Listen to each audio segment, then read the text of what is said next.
गृहस्थ जीवन में भगवान की सेवा। राजा आस्करण जी की प्रेरणादायक कहानी। लोगों का भ्रम होता है कि भगवान का भजन तो केवल भिक्षुक बनकर ही किया जा सकता है, लेकिन ऐसा नहीं है। बड़े बड़े चक्रवर्ती सम्राट भी काफ़ी महान संत हुए हैं। यह नहीं सोचना चाहिए कि हम गृहस्थ हैं तो हम भगवान को कैसे प्राप्त कर सकते हैं। आप केवल प्रभु के हो जाइए और अपने मन, वचन और कर्म से उनको अपना स्वामी मान लीजिए। उनके जैसा प्यार करने वाला और कोई नहीं है।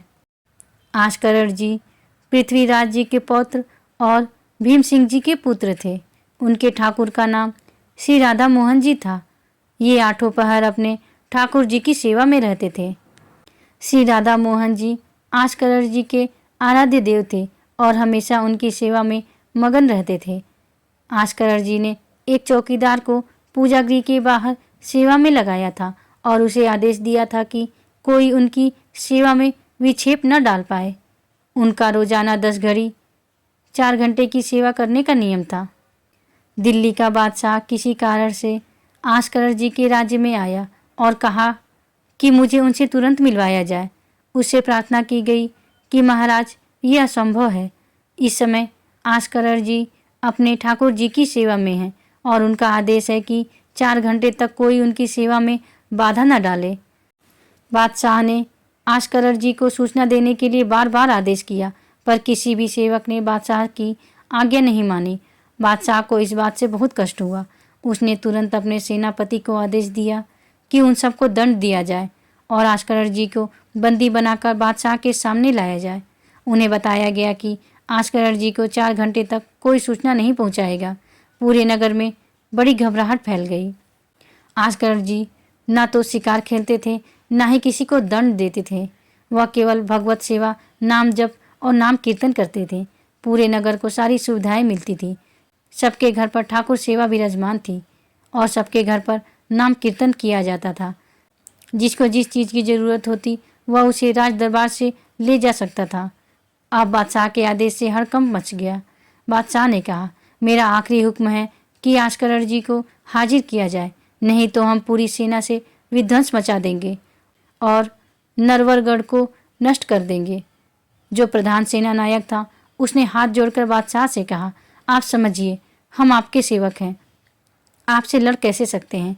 आप बादशाह हैं, पर मेरी प्रार्थना है कि आप अकेले जाकर देख लीजिए कि आस्करण जी सेवा में लगे हुए हैं। हम उन्हें सूचना नहीं दे सकते, पर आपको रोक भी नहीं सकते।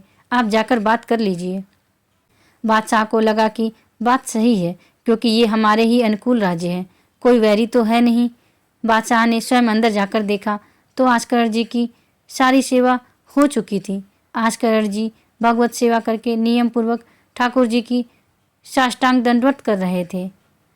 उन्हें यह पता चल गया कि कोई आया है, पर उन्होंने न तो नज़र उठाई, न बात की और न ही रुके। वे निरंतर साष्टांग दंडवत करते रहे। बादशाह खड़ा देखता रहा कि ये न तो मेरी तरफ देख रहे हैं, न बोल रहे हैं। बहुत देर हो गई। पद का बहुत अभिमान होता है। बादशाह ने म्यान से तलवार निकाली और उनके पैर पर मारकर उनकी एड़ी काट दी, लेकिन आस्करण जी ने न दंडवत रोकी, न बादशाह को मुड़कर देखा। उनके पैर से खून की धार बहने लगी। उन्होंने एक आह भी नहीं भरी और न ही रुके, वैसे ही खड़े हुए और फिर साष्टांग दंडवत करने लगे। आस्करण जी खून से लथपथ हो रहे थे, परंतु कोई कष्ट का अनुभव नहीं दिख रहा था। अब तो बादशाह का धैर्य टूट गया और वह सोचने लगा, ये तो अपराध बन गया। ये कोई नाटक नहीं कर रहे हैं, ये तो सच में महान भागवत हैं। जो पद का अभिमानी होता है वह नहीं जानता कि भक्ति क्या है, भक्ति का स्वरूप क्या होता है और भक्तों की निष्ठा क्या होती है। आस्करण जी ने पूरी दंडवत की और ठाकुर जी की प्रार्थना कर उन्हें मध्याह्न विश्राम करा दिया। तब तक उनके पैर से खून बह रहा था। उन्होंने पीछे मुड़कर बादशाह को देखा, पर उन्हें बिल्कुल भी गुस्सा नहीं आया। राजा ने देखा कि मेरे अपराध का इनके ऊपर कोई प्रभाव नहीं पड़ा।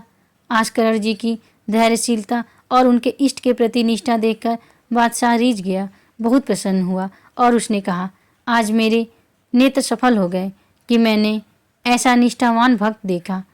न तो तुम्हारी भ्रिकुटी पर कोई रोष है, न तुम्हें पीड़ा हो रही है और न कोई थकावट दिख रही है। मैं आपसे वार्ता करना चाहता हूँ।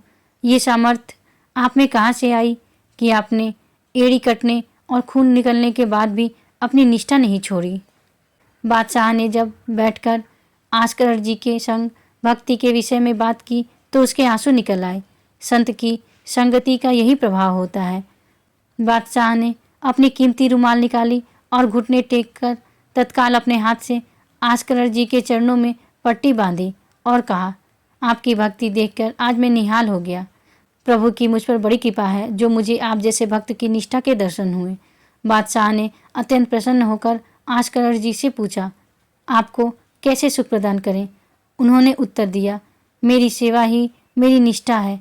आप जब चाहते हैं तब आदेश दे देते हैं, तो कृपया मुझे अपने आदेश से मुक्त कर दीजिए। बादशाह ने कहा, आज के बाद आपके ऊपर हमारा कोई शासन लागू नहीं रहेगा। आप जब चाहें स्वेच्छा से आ सकते हैं, न आए तो भी आपके राज्य पर हमारा कोई अधिकार नहीं रहेगा। श्री आस्कर जी को एक बार बहुत तेज बुखार आ गया। इतने कष्ट में ठाकुर जी की सेवा करना संभव नहीं था। उनकी सेवा प्रातःकाल से ही प्रारंभ होती थी। उन्हें बस एक चिंता सताने लगी कि अब कल सेवा कैसे होगी। उसी शिथिलता में भगवान ने उनके एक सेवक को आदेश दिया कि आस्कर जी को चरणामृत पिला दो, वो ठीक हो जाएंगे। वह सेवक रात्रि में ही आस्कर जी के पास गया और बोला, महाराज, ठाकुर जी ने कहा है कि आप चरणामृत पी लीजिए। जैसे ही उन्होंने चरणामृत पिया, उनके शरीर का रोग नष्ट हो गया और वे स्वस्थ होकर सुबह सेवा में गए। एक बार एक विपक्षी राजा ने आस्कर जी के राज्य पर आक्रमण कर दिया। जब आस्कर जी को यह बात पता चली तो उन्होंने कहा, प्रभु, हमसे मारकाट नहीं होगी, सब में आप ही विराजमान हैं।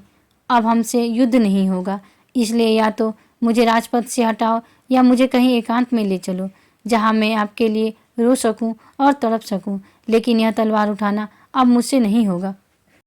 फिर उन्होंने भीतर से महसूस किया कि तुम राजा हो, प्रजा की रक्षा करना तुम्हारा कर्तव्य है। उन्होंने पूरी सेना को सजाया और सभी से कहा, मंजीरा लो और नाम कीर्तन करो। वे स्वयं भी कीर्तन करने लगे। नाम कीर्तन करते हुए सभी सैनिक युद्ध के लिए चलने लगे। तभी अचानक आकाश में मेघ भर आए और शत्रु पक्ष में बड़े बड़े ओले गिरने लगे। उधर आस्कर जी के पक्ष में जहाँ नाम कीर्तन चल रहा था, वहाँ बस हल्की वर्षा हो रही थी। इतने बड़े बड़े ओले पड़ने से शत्रु भाग गए और शस्त्रों की आवश्यकता ही नहीं पड़ी।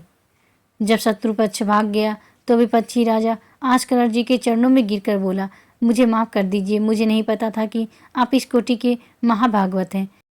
यह है अनन्य भक्ति का प्रताप। यदि हम अपने प्रभु की सेवा, प्रभु का नाम जप और प्रभु के गुणों का गायन करते हैं तो किसी में ताकत नहीं कि हमें परास्त कर सके। राधे राधे।